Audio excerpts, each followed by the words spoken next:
But 2, there is an external enmity which appears by wicked works and sinful actions, openly committed, which are acts of hostility against God, are contrary to his nature and will, abominable in his sight, provoke the eye of his glory, excite his wrath, and cause it to be revealed from heaven, and for which it comes on the children of disobedience, and all are deserving of it.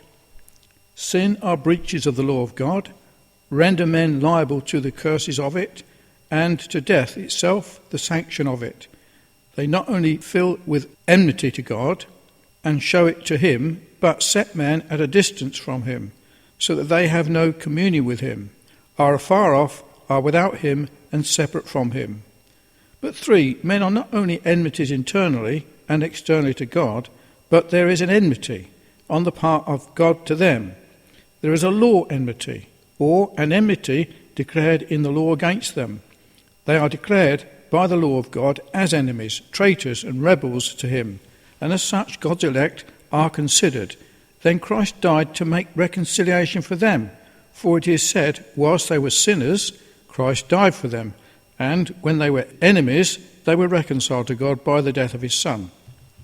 Romans 5 verse 8-10. Now, the far greater part of those for whom Christ died were not then in an actual sinful state, nor in actual rebellion and enmity against God.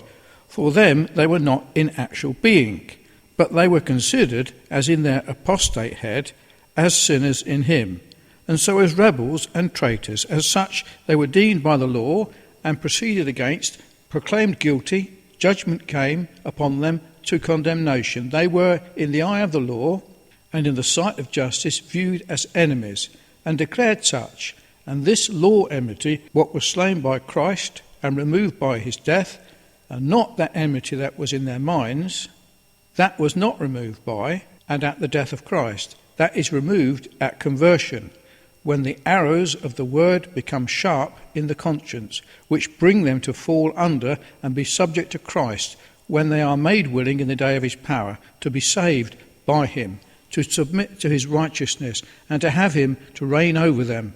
This is the work of the Spirit of Christ. There is a twofold reconciliation, one of which is the work of Christ, and was made at his death, and the other the work of his Spirit at conversion, when by his grace men are reconciled to the way of salvation by Christ, and both may be seen in one text, Romans 5:10. If there had been no other enmity than that is in the hearts of men against God, there would have been no need of sufferings and the death of Christ to make reconciliation. But there was a law enmity on the part of God and his justice, which required the death of Christ to take it away. Not that there was any enmity in the heart of God to his elect, that would be inconsistent with his everlasting and unchangeable love, which appears strongly towards them at the time Christ died for them, reconciled them, and became a propitiation for their sins. Romans 5 verse 8 and 10, Titus 3 verse 3 and 4, 1 John 4:10. But they were according to the law, and in the view of justice deemed and declared as the enemies of God. So when the subjects of a king rise up in rebellion against him, they may be no enmity in his heart to them, yet they are, according to law, proclaimed rebels and enemies to him, and may be treated as such and proceeded against in due form of law, and yet, after all, be pardoned by him. There was, in some sense, a reciprocal enmity between God and men, which made a reconciliation necessary, and which was brought about by the bloodshed, sufferings, and death of Christ, when he slew the enmity and the law, and blotted out the handwriting of ordinances that were against sinners, so making peace. Ephesians 2:14, 15 and 16, Colossians 2:14, which will further appear. Secondly, by observing what reconciliation signifies and imports. There is something similar and analogous in the case when it is made between man and man, though not altogether the same. The same caution must be taken, lest we go into mistakes. Reconciliation between man and man supposes a former state of friendship, subsisting between them, and a breach of that friendship, and renewing and restoration of it. And there is something like it in reconciliation between God and man. Man, in his primeval state, was in strict friendship with God, but not only Adam personally being made after the image and in the likeness of God, having dominion over all the creatures, made for his use, and which were brought to him, to be named by him, and having an habitation in the most delightful garden, where he was allowed to eat of all kinds of fruit in it, but one, and where he enjoyed communion with God. In all this honour he was, and not he only, but all his posterity considered in him as their head and representative, were in a state of friendship with him. Hence the covenant made with him, in which he was their federal head, is rightly called by divines a covenant of friendship. But man abode not long in this estate.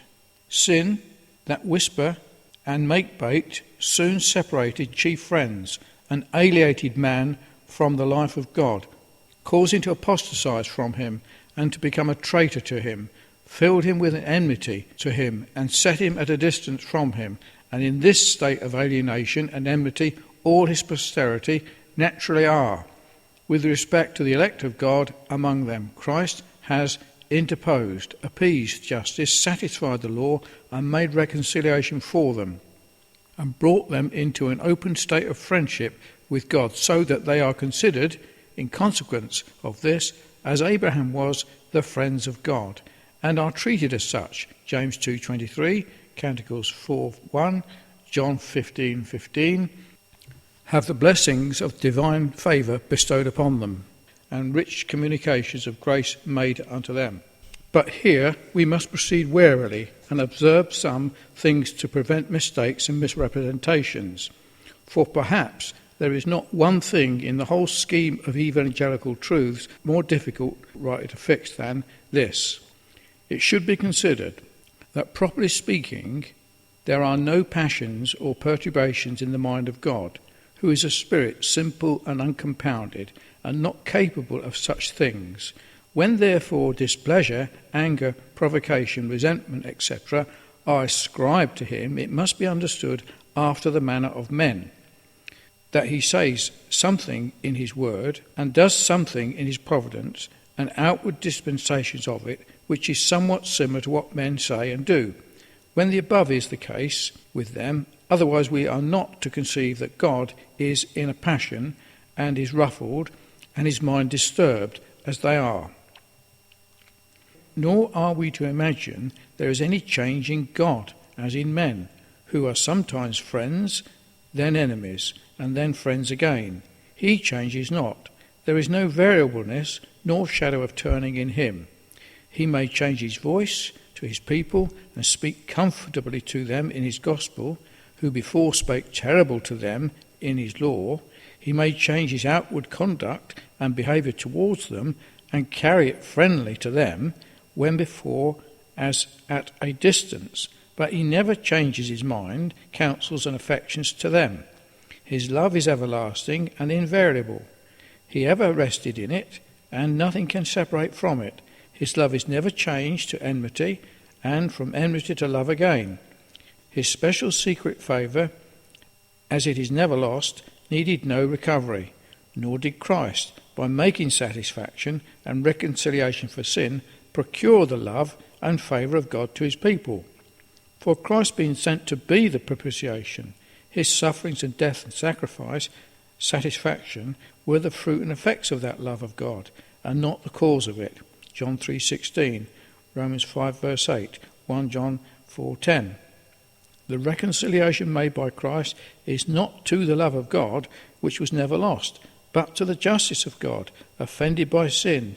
The flaming sword which turned every way and threatened vengeance was plunged into the heart of Christ, the surety of his people, which was done to declare righteousness and satisfy the justice of God, and to open a way for mercy to display itself and turn its hand upon the little ones. And thus justice and mercy happily meet together, and were reconciled to one another in their different pleas and demands. Zechariah 13 verse 7, Romans 3 verse 25, 26, Psalms 75 verse 10.